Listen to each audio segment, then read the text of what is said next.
The Danish Deception, Part 1. Okay, so it all started in June of 2022.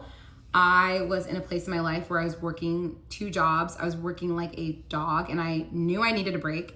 So I reached out to my friend, Sarah, who was living in Germany at the time with her husband. And I said, let's take a trip. Let's go somewhere in Europe. And she was so down. And we were trying to decide where we wanted to go. And we decided to go to Hvar, Croatia, because we wanted somewhere that was like a cute local town that was by the water, but it wouldn't be as crazy busy as other places in Europe.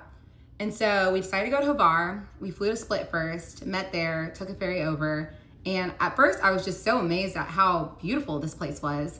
And so the first night I was a little bit jet lagged. So we kept it very chill, grabbed dinner, then went back to our Airbnb.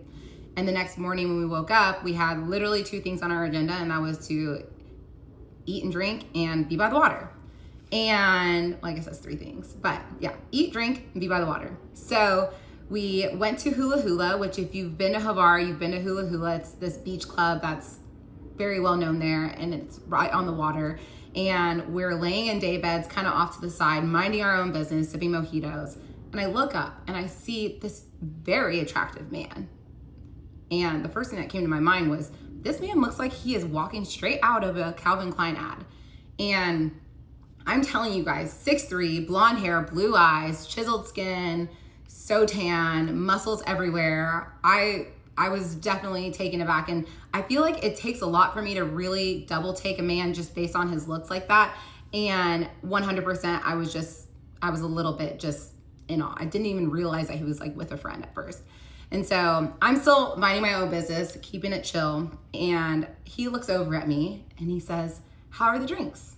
And I said, the drinks are wonderful. We're just sipping mojitos. He said, should I get us all around? And I said, absolutely. Number 1, he's cute. Number 2, who wouldn't want a free mojito? So I said yes. We got a round of drinks and we're sipping our drinks and we just start small talking. And I asked them where they're from. And they say that they're both from Denmark. My ex was living in Copenhagen, and then his friend was living in a smaller town called Aalborg, which is north of Copenhagen, and that was actually my ex's hometown, that his friend was still living there.